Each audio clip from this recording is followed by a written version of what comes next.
It's really nice to see you all over the Orthicon tube. If anyone remembers Ernie Kovacs. So this exhibit came together, obviously, when we were all working at home in the spring, and I was thinking about what the fall might look like and not having any idea what that was going to be.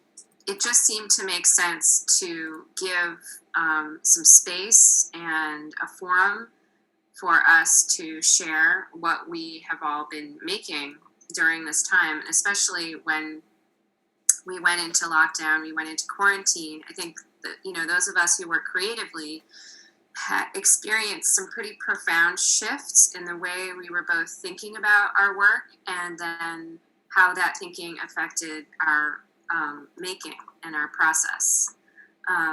And so I think that was really unique to everyone in terms of how they were using their own creative process to think about, what we were experiencing, and to try to make sense of it, or to try to take a break from it, to try to escape from it. I mean, I think that it clearly was a time when having those resources was really, really important for all of us. I wanted to sort of, create a space where that work could be showcased. And so it's been interesting, because it does have a kind of like it has the actual physical show, which I don't know how many people have actually seen. It's open 2 days a week on Mondays and Thursdays. And then it has this other existence on the internet, which is an interesting format. And, for the artists that I've worked with, that it's not always the most friendly. I mean, like David said, we're just kind of learning as we're doing. And it's a completely different way of connecting. But I think that the show is a really sort of like beautiful snapshot of a very strange moment in time. And I'm really looking forward to hearing what the artists have to say about how the experience of, working during the pandemic has changed the way that they work and how they think about the work that they do, and what it means to sort of connect with others during this time as well. So I think it's, it's really lovely, and it's a kind of like a new territory for all of us. Thank you, Jessica. Yeah, it's a beautiful exhibit, and I put the link to the virtual exhibit on the chat for anyone who hasn't had a chance to visit in person or can't come on campus, perhaps. But I thought we could start with each of the exhibit artists introducing themselves and saying a little bit about what was maybe your primary focus through the work you were working on. Were you focused on materials or escape, or were you focused on trying to connect, or what to you was the sort of central driving purpose of your art during this time period? And if you can keep these remarks brief, we have lots of questions, so we will come back to additional explorations of things. But if you can just give us a taste, we'll start with who's in order on my screen, which is Simone first, and then Ruth. If you don't mind starting us off, Simone, go ahead and unmute yourself.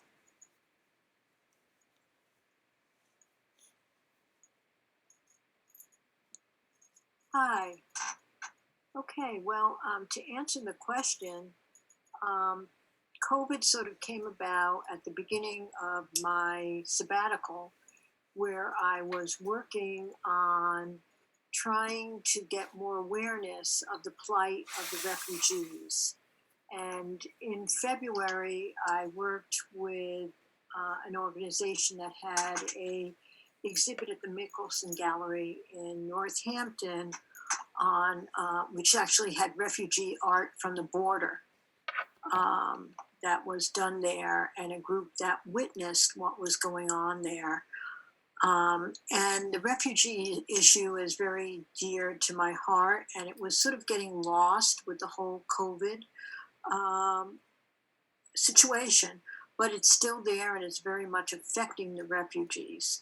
So I started working with a group called Humanity Crew, which takes individuals who are escaping from Africa and Syria in the Aegean Sea and come to Greece, and gives them not only medical help but psychological help. And I started working with that organization to bring more awareness to what they were doing. So that is my particular piece that I have in the show. I think you asked about materials and how that affected me. And Ruth is next. Well, Ruth has always used very interesting materials to show computer graphics and photographs and things like that. And so I was not able to get the usual glass that I was able to get during COVID. So I remember that Ruth had told me about printing on metal, printing on aluminum, printing on different things like that. And so I decided to give it a try. And that's why I used this particular medium, which is unlike the other mediums that I use, because I was able to do it online. I don't know if you want more information or if I'll just hand it over to Ruth now. Ruth, how about you? Thank you.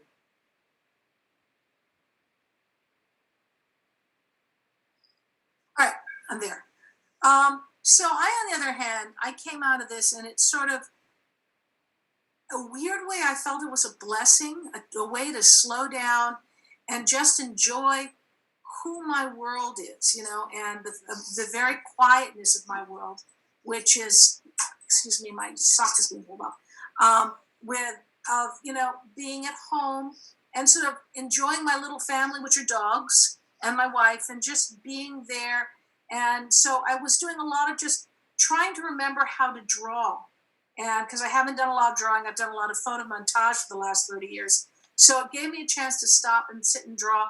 And I was using an iPad and I was using Procreate and making it my own. Not really thinking about printing it out or anything until we had the show. And then I started putting them together as groups on this sort of pink bedspread that we had.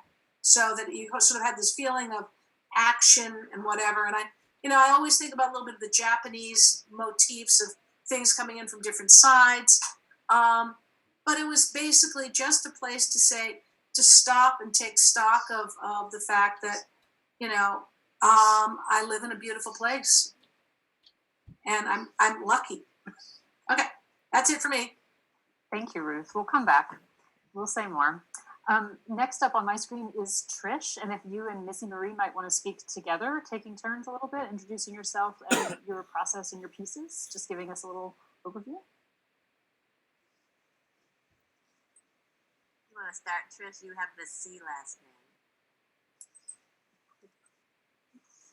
Sorry, I was muted. That is so unfair. That I have the C last name. I have to go first.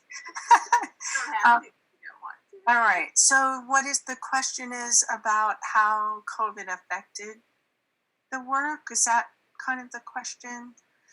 The question is multiple and possible, so I'm giving you lots of ways to address it. So what were you exploring? What was foremost in your thoughts? What was different about your process in this situation? What materials did you find access to? You don't have to answer all of these, but as Simone and Ruth did, just sort of give us a taste and an introduction. Mm-hmm. So Trish, talk about the combination of writing and collage. Well, right. So Missy and I have both long done collage and writing of various kinds, poetry, fiction, nonfiction. We met in graduate school, so we've known each other since we were in our 20s, which was just like a minute ago.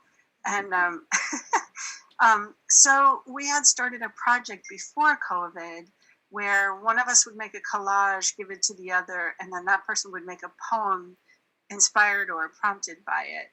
And when it had sort of dropped by the wayside because life gets busy, but when the COVID quarantine started, we started doing it again as a way of connecting to each other, because we felt we weren't meeting in our group. We've been in a group for I've been in it 20 years. Missy's been in it for longer.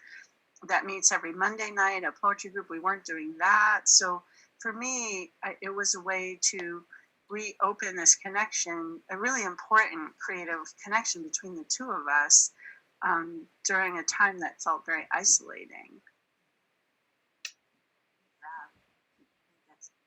She said it. Missy, what can you add to that? That was beautiful, Trish. That was great. And there was a little bit of us at the beginning that felt like, you know, other people were learning a second language and learning to play the guitar and doing all these great things, and we were pretty preoccupied with worry. And also, you know, we talked about, I didn't feel like my creative self was present so much then. You know, I felt like it was buried in worry and you know, concerned about our students, concerned about the health of our families. And so this sort of helped us regenerate that.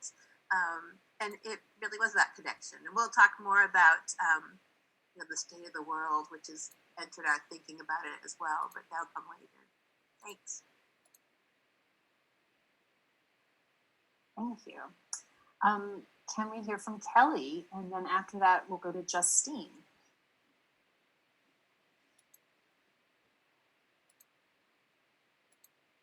Hi, everyone. I would say with the situation, that the way that it unfolded, we don't really have time to prepare, right? So it was kind of this thing that just happened and everybody left school and rushed home, and then here we are, and then suddenly we're in lockdown. And so with that, I couldn't really get to my studio in the beginning. And I have always done a lot of drawing in conjunction with my sculpture, but I was finding that the large drawings that I was doing that usually require weeks to complete, I didn't have the patience to do it. And I also, it felt flat. So I kind of evolved into doing smaller drawings that became three-dimensional and have a very geometric element to them, which I find comfort in geometry. I'm not a mathematician, I'm not a brainiac or anything, but there's just something about that predictability. It just gave me comfort. So a lot of my drawing was down at the kitchen table, and a lot of my mark making is very repetitive and laborious. And I started having all these tiny little things, and I tried sticking them with Velcro to the wall because I'm very process and material oriented.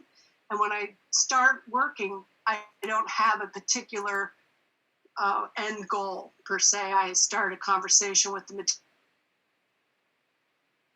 see what unfolds. So the piece that's in the show started to evolve once I could get back to my studio and started combining and experimenting with materials. But in a nutshell, I was looking for something very ephemeral, something that appeared very simple, but yet complex, and something that had a very fleeting atmosphere to it.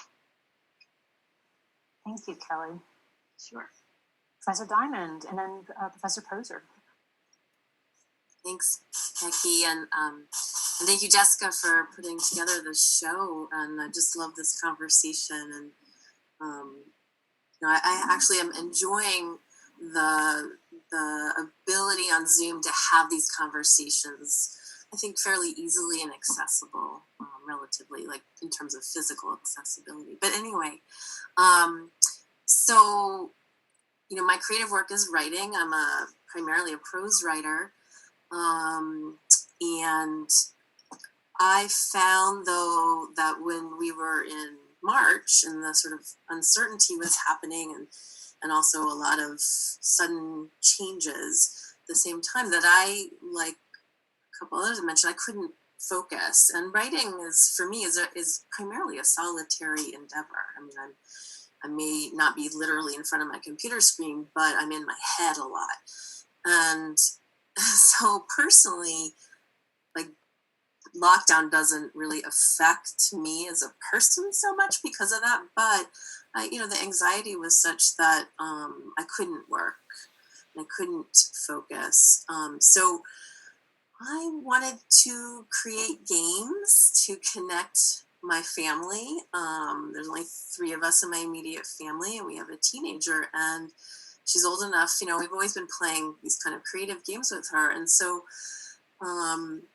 we just started playing games first through my prompts, and so I can't even say written these poems. I've assembled 3 poems for the exhibit, and I initially called them found poems, but one of our majors, Rowan Beckford, who's probably one of the most well-read people I've ever met, recently used the term assemblages, and I think that that's probably a better term for it. But so I would just make a prompt like, okay, take a half an hour, and we're all going to go in our separate spaces, and we're all going to find 10 books and open those 10 books, and whatever we want to choose from page 40 of those 10 books becomes a line. And so we'd all go do it, and it becomes kind of like a treasure hunt, and then we assembled them. And so I guess the creative part maybe is just in that assemblage, right? Like making those choices and then how they're going to fit together. And we just started doing that. I mean, I was always more excited about the game than my family was, but then sometimes they would take the reins and make the prompts, and we can have fun with it. But it's also, it enabled that connection that otherwise might not have happened, right? Because we would have been too tired at the end of our day and watching Netflix, and there's only so much Netflix you can watch, right? So yeah, but, thanks. Thanks, Justine. Jessica, tell us about your pieces, not curating the exhibit, which is lovely, but your own work. Also, I want to mention that we now have Holly Murray with us too, so she can speak after me. Hey. So I had started the series before COVID, and it was a series of collages that were kind of loosely based around my interest in these old Flemish paintings that showed people extracting the stone of madness from people's heads. I don't know if you're familiar with these images, but before they really understood how things worked, they thought if you're crazy, it's because you have this stone in your head, and if you could take it out, then you could cure somebody. And so I was interested in making a series that looked at what those stones would look like if you took them out of someone's head. It's a stone of madness, basically. Or they call them the fool's stones. And so I had started this series of collages, and they're basically, they're small collages on wood panel, and I use a lot of materials, kind of like Justine's process, right? They're a sort of assemblage, putting bits and pieces together, and then I paint within it. But then I noticed that as I was working on them through the March, April, May, they started to look more and more like viruses. And so it's funny, they started out as these stones, and then they became viruses. So there was this very subtle impact, I think, of just my own anxiety and what I was thinking about that kind of made its way almost subconsciously into the work, which I think was kind of interesting. Yeah. Thank you, Jessica. Holly, lovely to see you. Can you unmute yourself and tell us a little bit about your pieces or your process or the constraints or how this continues from your previous work or takes you in a new direction?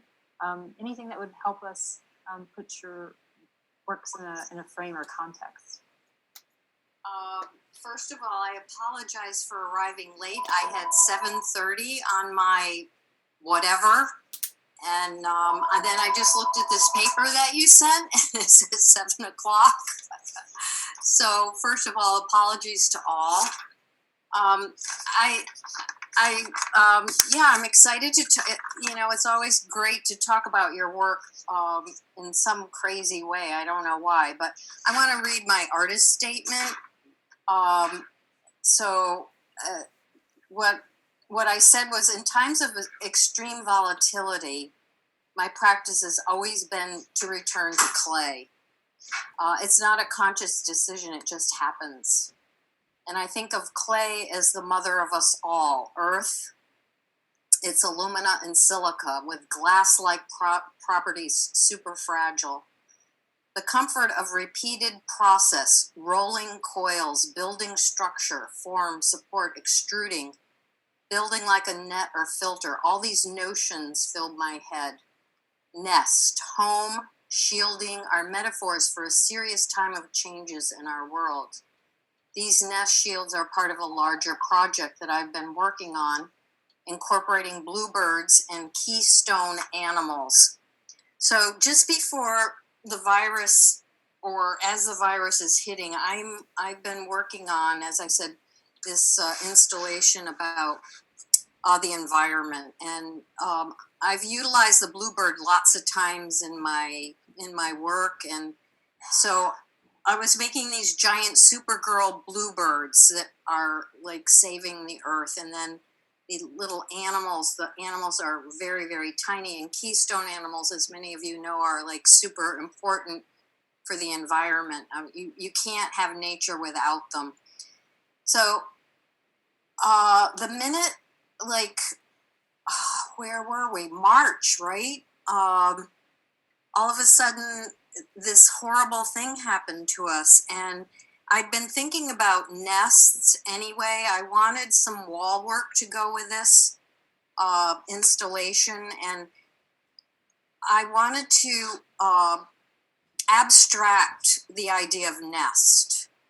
That was sort of the impetus of the beginning of the work. And I had done maybe one or two samples just to see how it would go, because, you know, there's two ways of talking about my work, and we're all like this. We've got the technical aspects, which are always daunting when you're trying to do something new and different. And then there's the content. Well, the content was there, but the process is something that I really haven't done much of in my clay world. But for the art therapists out in the world, rolling coils is like the most comforting, one of the most comforting things you can do.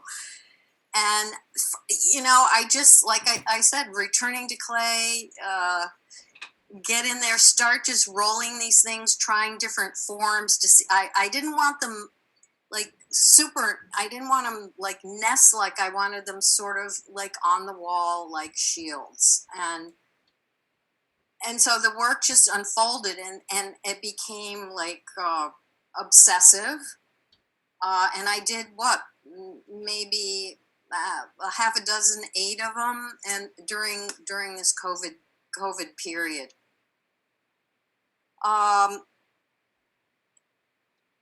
So for me, oh gosh, it was like really not. I don't. It wasn't really conscious in a sense, but you know, I had my students review the show. By the way, any of you artists who, some of you were reviewed beautifully, and some of the insights that the students had were just incredible. So they tell me about my work, you know, what I was saying, and I'm like, yes, their nest, their home, they're all chaotic, they're all folded in together, they're intricate, all of that. So yeah, that's what the work is about. You know, it just happened. And it was miraculous that Jessica thought up this show, because I had no idea. I mean, eventually I would like to incorporate these, you know, in the installation. The other thing I wanted to just say was, the other thing that stopped me in my tracks with the birds is, here is one of my birds. I had to do feet, and I couldn't even deal with feet during COVID. You know, I just couldn't even figure it out. So that was another thing about the nest, that was something that I could do to be productive, because that's the other thing I think artists love to do, is just produce stuff. At least I know I do. I always have to be working on something. And I'm happy to take questions, but I think I've said what I need to say. Thank you, Holly. That was beautiful. I love the idea, the courage it takes to have your students review a show that you're in. That's wonderful. I got to talk to Mary Ellen. She wasn't able to make it tonight, and so I wanted to play little brief excerpts from our conversation. And if you'll just bear with me a moment while I make sure I get the audio to play for you. So we had a conversation about her process, her pieces, and this is just a brief excerpt, sort of, some of her introductory thoughts. So hopefully we will be relatively glitch free.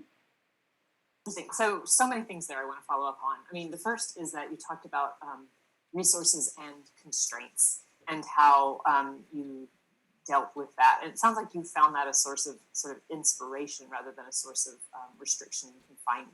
Do you want to say any more about that? Like, how do you face limitations on time or resources or tools or materials, and how that is something you negotiate?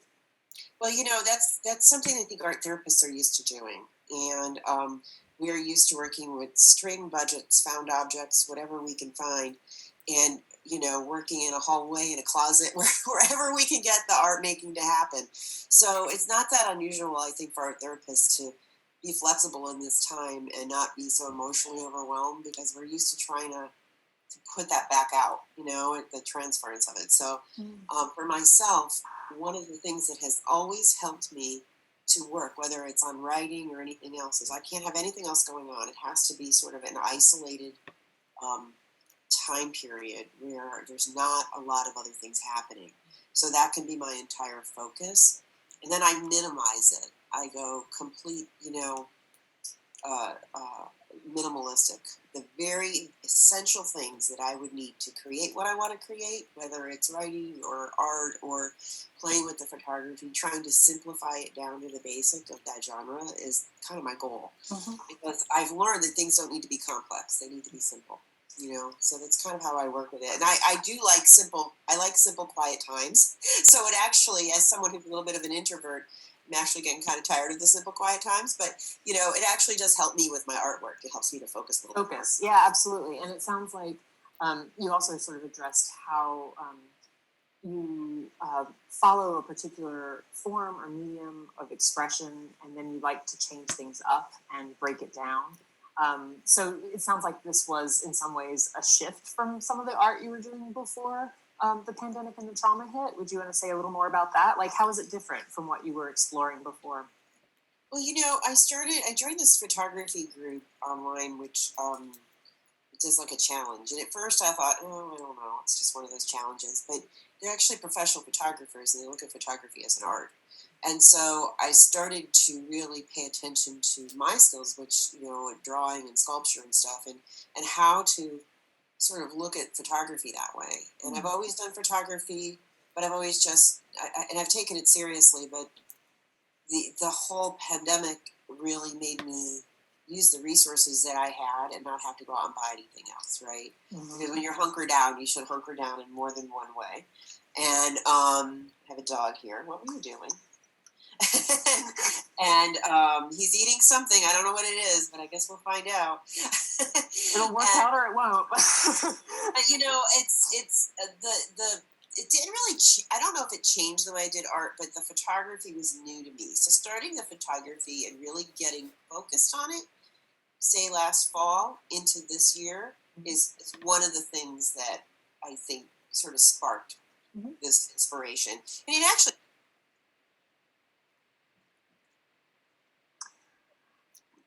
So I thank you all for those opening remarks, and I wanted to give Jessica a chance to, pose a question to the panel. But I was just really moved by everyone's descriptions of their processes and the ways they picked up older familiar techniques, or relied on different new strategies to try to make sense of the chaos. So, Jessica. Okay, there we go. Yeah, really wonderful to hear all of this. And I want to pick up on something that I heard it was a kind of connective tissue that was running through a lot of your descriptions of your work, were these two terms, constraints and comfort. So it seems as though both of those things have really kind of impacted us. So I'd like to hear a little bit more about that, if anyone would like to speak to it. Just sort of like how have these the constraints of working within these kind of different set of circumstances impacted you, and perhaps like even expanded your practice, right? Like sometimes I think constraints give us like avenues of opportunity.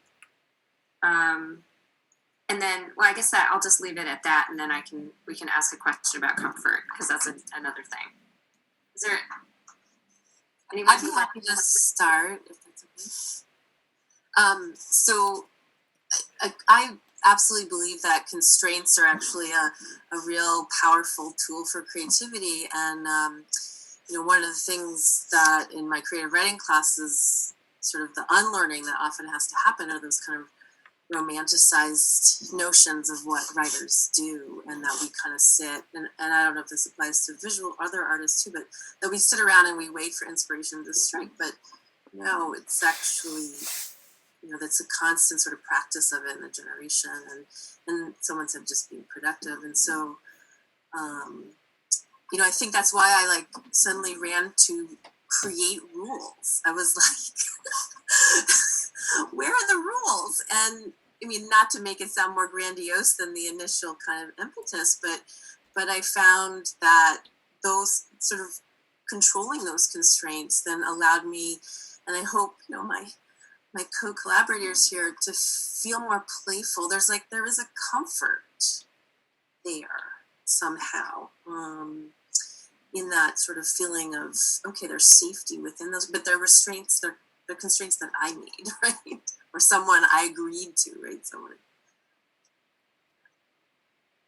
Kelly, do you want to say anything to that? Because that reminds me of your sort of use of repetitive forms and sort of,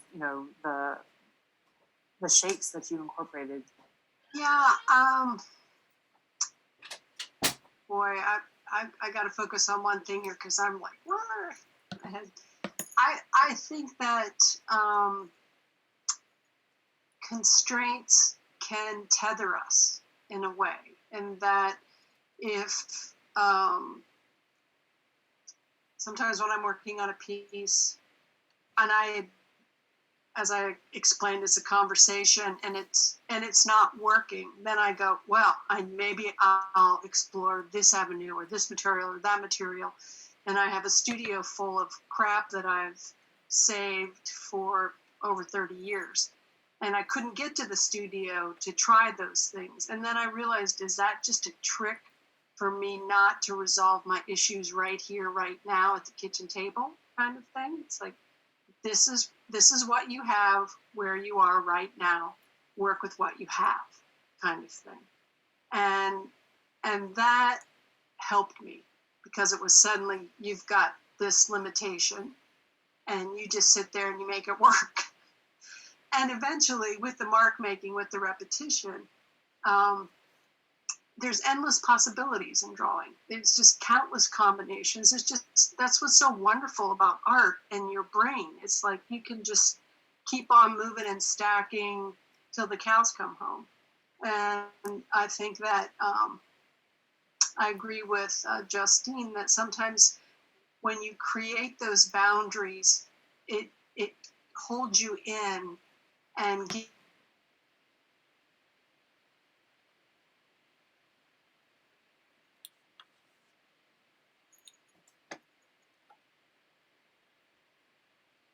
spontaneous and quick and playful, because I think that transfers over into the work as well.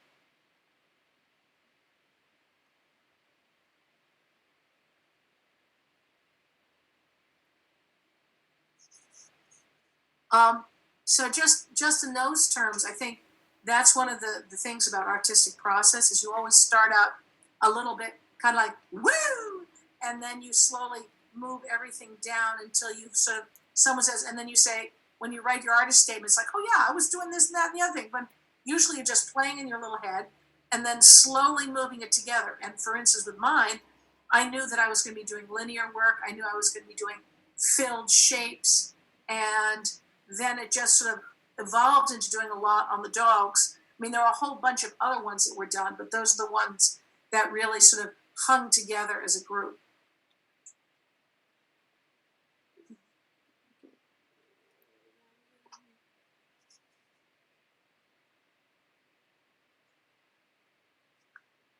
Any other thoughts on Jessica's excellent constraints question? Jessica, is there any way that we could have the virtual gallery up while we're talking about this stuff? Just a thought. I don't know about that, but I can definitely bring up people's individual pieces if we'd like to take a look at that. I thought about doing that, and then I wasn't sure if it would get too complicated.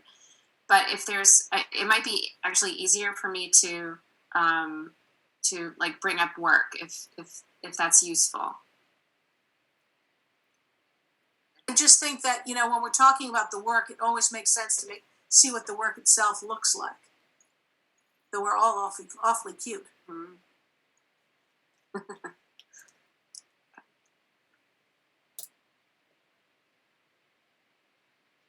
I was going to say something about, are we working on getting images up now? Well, why don't you go ahead? Because I was thinking that like you and Missy have this really cool kind of structure to the way you work that I think speaks to that, right? That's exactly what I was going to say, is that it was, I mean, the constraint was a comfort because you had something to do, like almost being given an assignment, although it's a very open-ended assignment because it's a visual collage and there's a lot of openings, there's a lot of ways to go about writing about it. But you almost don't have an excuse not to write about something because you have this thing in front of you. And so it's wonderful, it's like a doorway, right, that you didn't have there before. So I found it, especially in this time when we were sort of more separated physically, a way, like a call and response that was happening. Okay. And I like what you said, Trish, about accountability. In a way, you know, we couldn't put off in the same ways that other people are speaking about that. We couldn't put it off. We sort of had to be accountable to each other. And so, and right. Also when Trish was speaking to me earlier about having the radio on when she was doing it, you know, so we're listening to the news, and we do in our artist statement talk a lot about what we're thinking as we're doing this, you know, about COVID, about racial tensions in the world, about our political unrest, the climate. And so that's all in the background as we're doing these, and it's so present, you know, for us. So that was also a big part of it. And this one, I did the collage here, and I got through this. I'm in this period where I'm really fascinated by game boards, you know, like Monopoly boards or Scrabble boards, and so I love to find those old. They have to be old, and I like to then cover them with stuff. So and this should fold. This doesn't show the ribbon that ties it together, but there's a ribbon that ties it shut. And Trish, you called this poem that you wrote "Cage" on the last one that we just saw, which really fits sort of the pandemic, right? This feeling of cage. Right. Is it right? okay? And the idea, I mean, and that's the thing where. Go ahead. Oh, I was going to say that, you know, when you look at a collage like this, when Missy gave this to me, she didn't give me any like instructions about it. So some of what came into that particular one with those herbs hanging was this idea of cures. And now this one that we're looking at was a collage that I made. If you go to that next one, the next one is a collage that I made, and then Missy did the poem. I don't know. I think, Missy, you and I have talked about this before too, is that in some ways there was a big relief in applying the creative skills to not necessarily writing about yourself. Oh, absolutely. Right? Like you're not writing, a lot of these are sort of like persona poems, if you want to use that word. If there's an I, it's a character or something. And it's kind of a relief to be freed from having to just write about yourself all the time. Yep. So And then we ended with that's a different one. And for me, the process. this was fun too. Like Missy and I were bringing these poems. Oh God. No, go. I was just going to say we were bringing the poems to our poetry group, but we didn't tell them we were doing this project. So that was really interesting to get feedback on the poems themselves without anybody knowing about the collages. So nobody knew that until today when we told them about this exhibit. And it's important that the process, we want the collage to stand on its own and the poem to stand on its own, without but thank you for letting us see these. Sure. I would love to see Holly's nest shields. Yeah. Can I ask a quick question though, of Missy and Trish? I mean, that's so interesting to me. So you had this process with each other, and then you took the poems, right? And I mean, did you revise the poems after the sort of workshop, or how did that process play out? I'm so curious. Yeah, we did revise them somewhat. When we go to workshop, we always bring a poem that we're willing to still change. So like we always do in workshops, even at Springfield College. You take the comments you want and you consider them. But it was interesting because nobody had confusion about.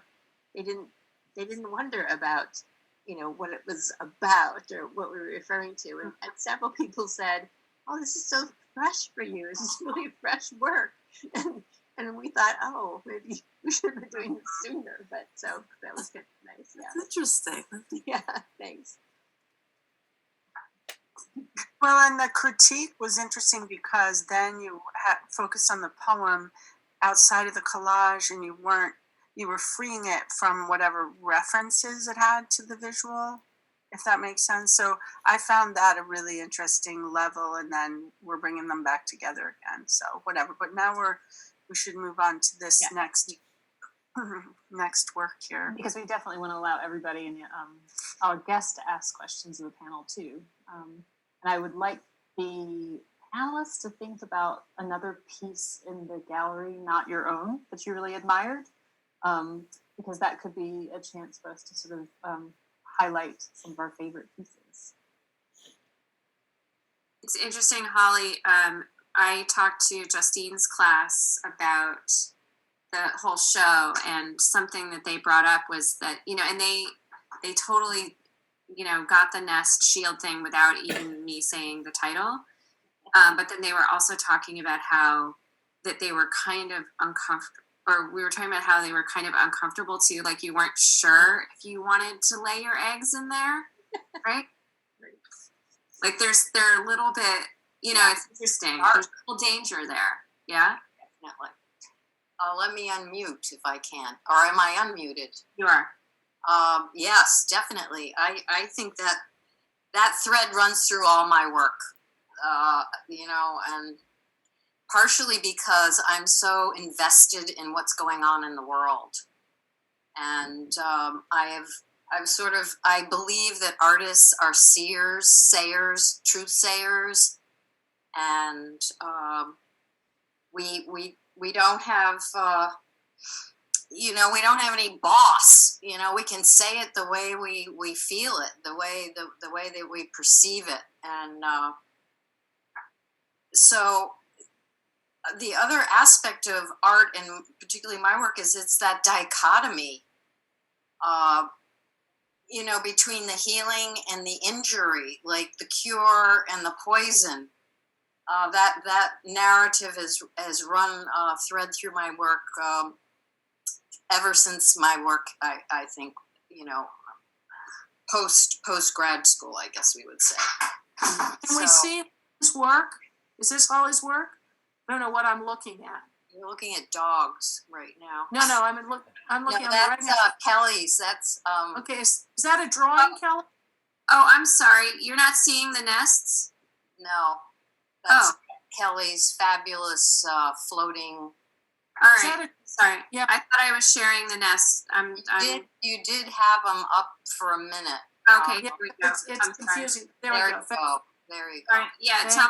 Tell me if it's not making sense, because I'm Yeah. figuring it out. Okay. That's good. You got it. So that some of them are very tight and organized, and like some of them are very chaotic, and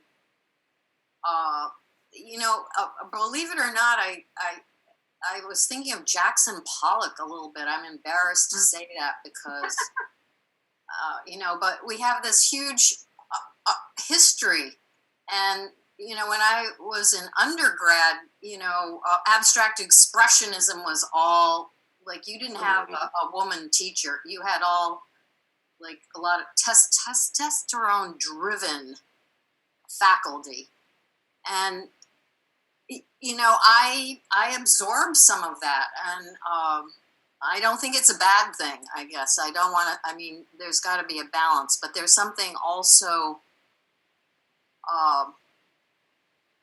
very masculine about this work, I think. Holly, if I can interrupt you and say that you mentioned art therapy, but from an art therapy point of view, there is a whole assessment, and it's called the Bird's Nest Assessment. I'm not sure if you know about it. It's been researched and written, and some of our students have even wrote their theses on it.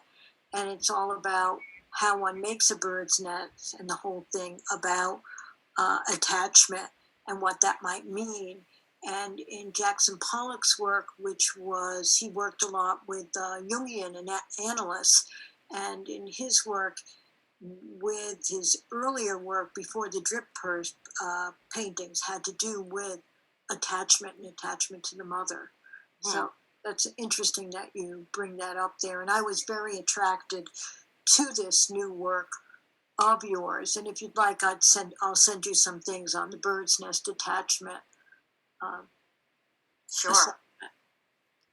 Well, some of my students pointed that out to me, which I love. When not all of them reviewed my work. I want to tell all of you, just about everyone in the gallery got a shout out for the most part. But I am just amazed at the insight, you know, that students have about things, point of view that maybe I hadn't thought of. One of the things everybody mentioned was how, or some students mentioned, was how those sticks are like flying out of there, you know, kind of escaping, and in a dangerous way. And actually, they're very fragile. Technically, this work was quite a challenge, because it's cone 6, and for those of you who work with clay, cone 6 is a high fire stoneware, and it slumps. It won't keep, you know, if I tried to fire these without, I had to build a support in order to create. They all have a slight curve. They're not nest shapes particularly, but they do have a slight. They're not totally flat, in other words. So that was an interesting, wonderful challenge. Don't we love a technical challenge? I mean, I do. I know, especially during COVID, for God's sake. I would love to hear from the artists in the exhibit about some of the favorite pieces from some of your colleagues. What were some of the pieces that really spoke to you? I'm curious about Kelly's pieces, because I mean, again, that virtual exhibition was hard to appreciate them. And Kelly, I just saw them briefly now. Are those marks online? Are those 3D? Is that a net or not? Because it looks like a net. It is. It's a 3-dimensional. It's mesh. Okay. And the objects are 3-dimensional paper, geometric shapes, and then how can I say? It was a process getting to this point. And every time I made a piece in my studio, a completely different shape on a different day. It was about kind of energy and a very spontaneous thing. So when I went to install this piece, I had something in mind, but I listened to what that space dictated. And at the time, Holly's pieces were already installed. So that had some kind of influence in terms of the organic shape that I chose. But it's mesh roots, and they're little teeny pieces, so I overlap them and stack them so they look like drawing. I was imagining charcoal drawings using the mesh as a drawing tool. Yeah, because that's what it looked like to me. It felt like drawing. That's why I wanted to know what I was looking at. Yeah. This is one of the problem with the whole virtual thing going on, is you never know exactly what you're looking at. Right. Well, and being a sculptor, I mean, it is a challenge always when you have 3-dimensional work that people can only see it in a 2-dimensional way. And I'm glad that it can get out there in any shape or form, but sculpture is about space, and it's about your body in space and proprioception and how you as a real living entity react to something else next to you physically. So it's all about being there, which is always a challenge, but taking a photo is the next best thing. So I'm okay with that. And everyone can see it, correct? Yep. Okay. Yeah, I mean, the way in which it speaks to Holly's work, I think, is really fabulous. And just kind of being in the space. And then when you're next to this piece, it's hanging above, like almost like a cloud. And like the students in Justine's class were talking about that, about how, it's a little bit of like a kind of strange cloud or some sort of cosmic, I was thinking of a nebula, like a place where stars are born. I was thinking of that while I was working on it. All Really? those things, yes. But then they were talking about... Sorry. Oh, just like that it's kind of like a net that's caught a bunch of things by accident. Like when they haul in those huge nets and there's like all these strange things in there. Yay. Sorry, I didn't mean to cut you off. No. I think all of those things, all of those elements come into play. And ultimately, my goal when I make work is to try to make things that I haven't seen before. And as you get older, it's harder to do that because there's, it's kind of like, well, we've seen it all, but you really haven't. I mean, there's just endless possibilities. And another thing that kind of influenced this piece was watching birds and bird flocks and murmurations, the way that, when birds take flight, they travel in flocks, and then one moves, and then suddenly another one's, they change their flight patterns.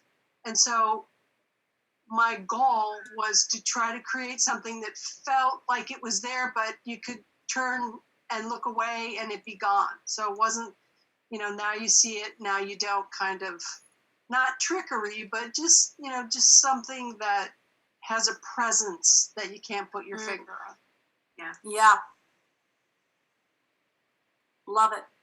Mm-hmm. Great picture. Yeah. Ooh, that's a different view.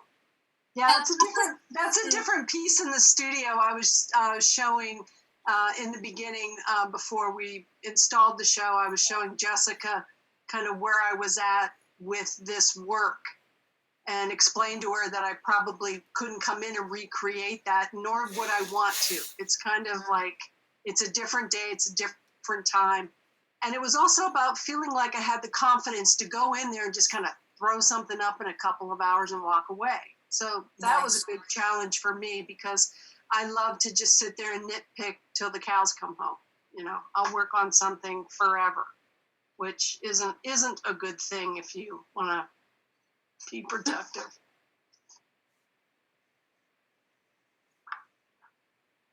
Very strong piece. I love it too. Yeah. Love it near me.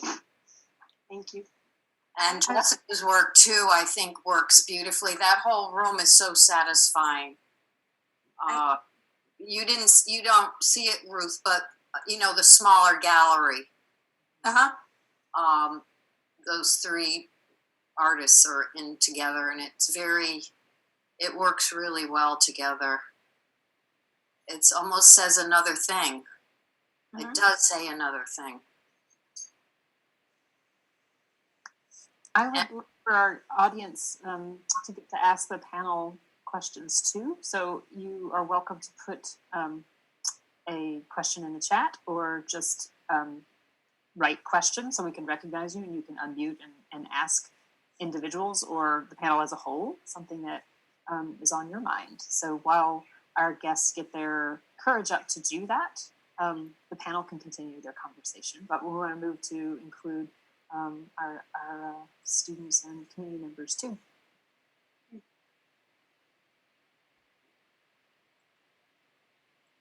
While people are thinking, I just want to say, Ruth, your piece just delighted many of my students. I mean, humor, I heard somebody say just, I don't know, tonight somewhere, you know, humor is the best way to deliver a message, one of the best ways. So, and you always have that in your work. Well, I always feel so much less, so much less gravitas than the rest of you all. It's like, you know, I just sat there and I drew my pugs. You know? So, I mean, I guess I see myself as just infinitely more shallow than Kelly. No. Nonetheless, you established what it is. You know what it is, what we're going through. We're all lying around in our beds with our pets if we're lucky enough to have them. Yeah, and Carol was sitting there and making masks. So we were lying there making masks, and you know, sitting there. So yeah, they're pretty silly little pieces. No, but there's an intimacy there, Ruth, that's really quite moving. And I responded to these. Well, I mean, a question I have is like, and I guess this is a question for everybody, is, I mean, could you have made this work if it were not for COVID, you know? And well, seeing that your mask is on, probably not, but even just the sense of space of being like, you know, really hunkering down with these creatures, is you're in it for the long haul. I mean, I do think that there's the COVID has left like a kind of signature on all of this work. Well, there's the enforced stillness here, you know, like just being present. There's a sense of timelessness that a lot of people have remarked on about this experience. And I think, you know, some of these pieces illustrate that. Yeah, I wanted to play with that. Can you show the other one? Can you pick up the other one? I have to find it because remember it didn't.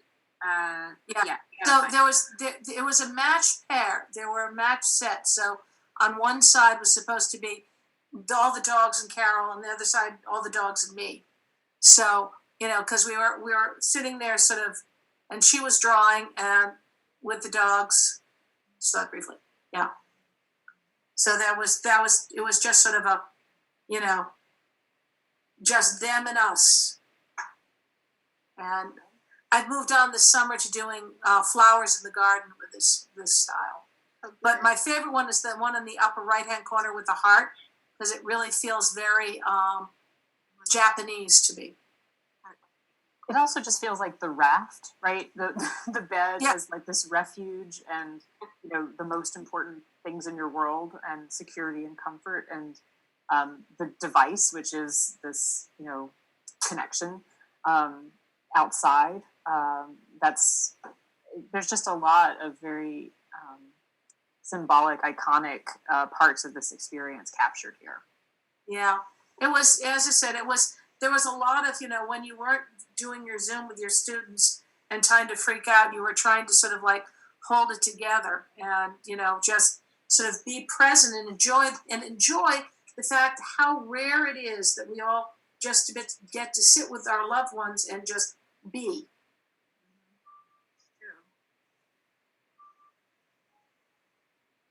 Ruth, the dogs, though, their faces are so expressive. And I mean, there's scenes where they look really worried and scenes where they look sad. I'm amazed. I don't think this was light at all. I think there's warmth in it and humor, but I thought they were really profound.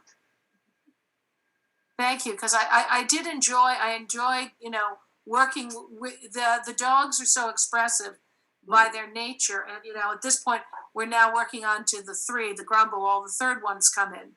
So Right. that's sort of an interesting change of things. But this one, I really wanted to primarily play with that pink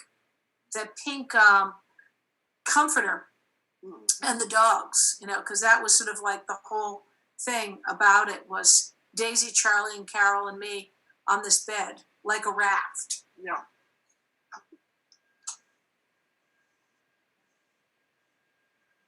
Can't wait to see the new version with the third. The puppy, Mr. Tinkle himself. Mr. Tinkle. Yes. Oh yes. What is his name? Jack, sometimes known as Jack the Ripper. Yeah. Sometimes he's got a lot of good Jack names. He's just a little cutie pie. Hold on, he's sitting right over here. He's taking his nap. Jack-o'-lantern soon. Jack-o'-lantern. There will be pictures. Jack-o'-lantern. All right, that's true. Very good. There he is. This is Jack. Oh, adorable. I want one. And he's very cute. He's now 5 months. He's getting bigger. He's beating on the other dogs. Well, people, I got to run a little early today, but thank you so much for putting this together, Becky and Jessica. Have a wonderful evening, everybody. The work is wonderful, and thank you, Jessica, for putting it up so we could see the different things. You all take care. Bye, Ruth. Bye, Ruth.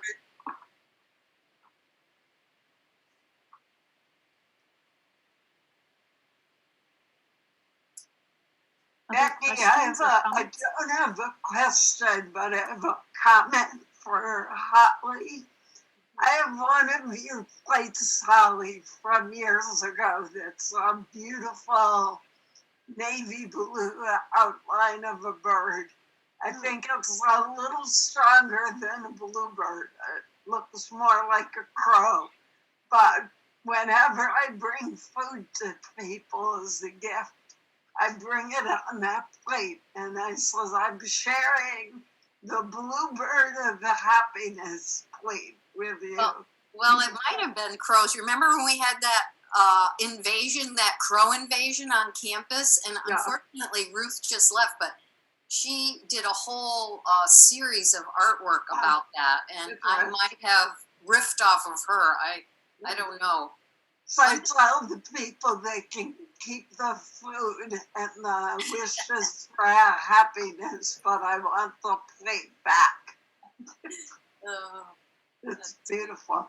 Thank you.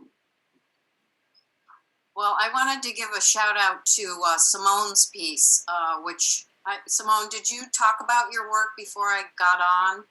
A little bit. I'm sorry, I missed your remarks because I have really no idea what the work is about, but I know what I think it's about. What's that, Holly? Well, to me, it seemed like a lost soul who was trying to get into this country. Wow.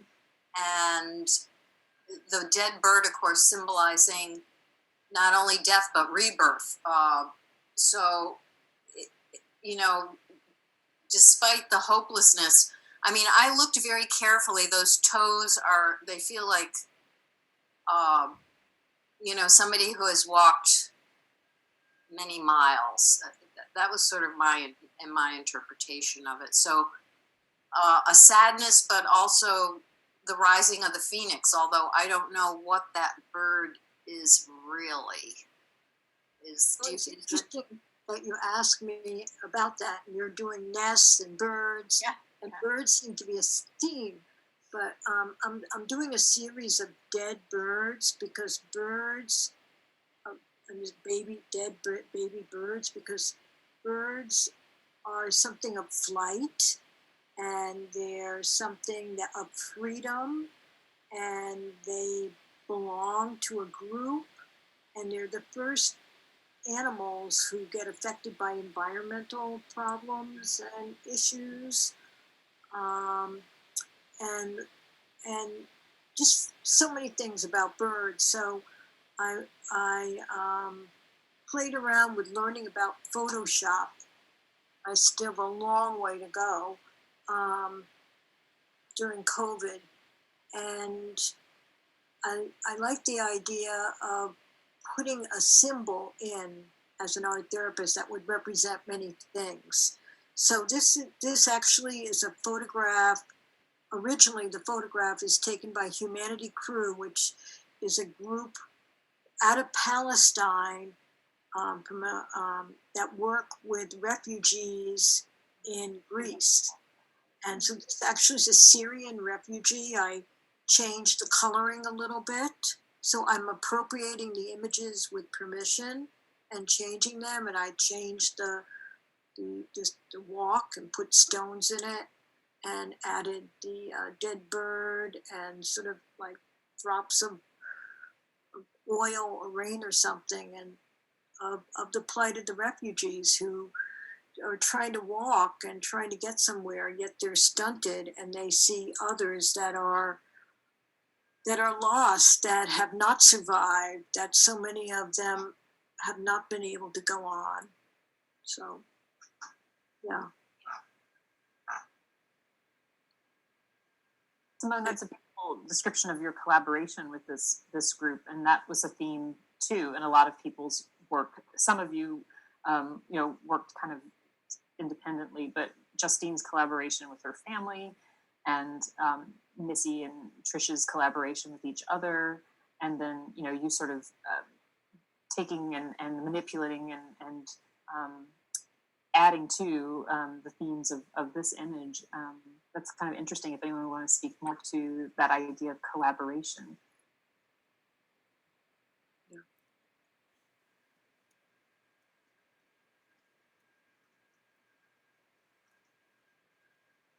I'd like to say something just briefly from our artist statement that Trish and I wrote. It's about a collaboration, but it's also about our concern, about the planet and what is the role of art, which I think we're asking here.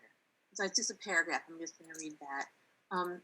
We asked ourselves, then on May 25th, with the killing of George Floyd, racial tension in our country exploded. We asked ourselves, what good is art, is poetry during a national pandemic, during horrifying and accelerating racial tension, in a toxic political climate that has done nothing, in fact, has often worsened our national crises? What could we do? What could we add that would matter in the face of all this? What we came to is that in a time where everything feels destructive, when despair threatens to consume us, to sit down and create is an antidote. Letting ourselves become immersed in the creative act can be a form of healing and of preparation. It can help us then emerge more ready to take on the hard and necessary work of being compassionate, active, and involved on this troubled planet.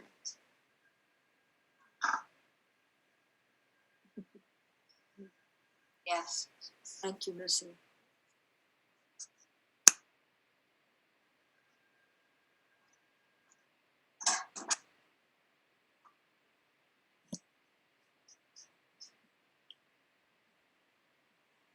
I mean, it's hard to follow that, but I guess one of the questions I have is, like, what do people do who don't have these kind of creative resources? I mean, I mean, maybe, Mary Ellen's not with us tonight, but Simone's an art therapist too. Like, the role of this in just mental health, right? Keeping us, some people have spoken about, like, and I, like keeping my focus, but keeping connection. These are all so integral to me personally for my mental health. But yeah, I mean, I think we're going to be needing art even once the vaccine or whatever it is that hopefully ends this. We're going to be needing the art because the consequences are still yet to be felt fully. I mean, they're felt tragically and dramatically right now, but it's just, we haven't felt it all.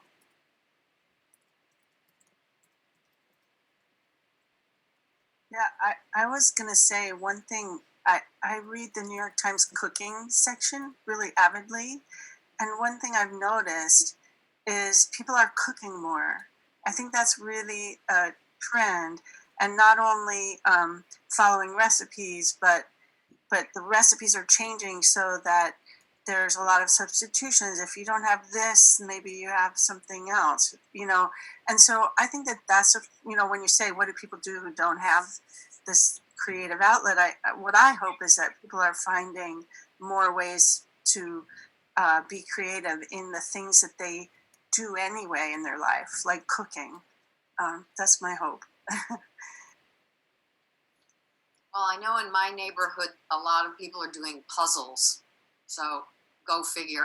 We have a puzzle exchange going on up and down the street because, I live in a sort of a village and we can actually cross paths that way.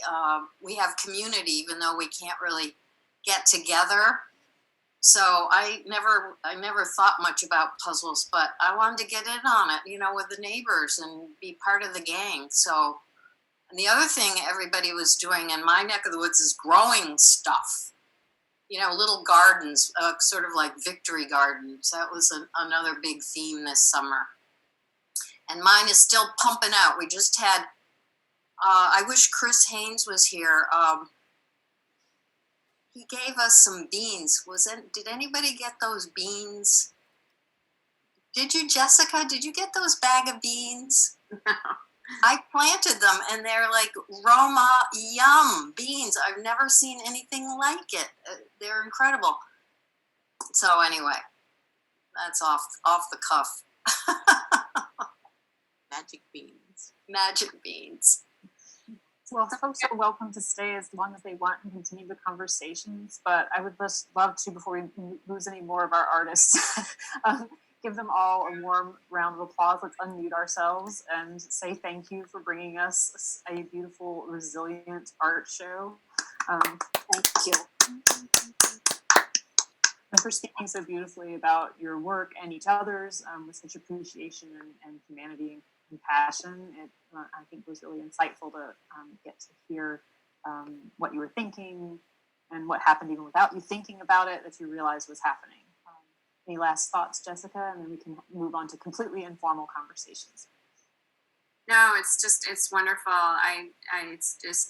It's great to have the show there, but it's like hearing you all talk about it that just kind of brings it all to life. So thank you so much.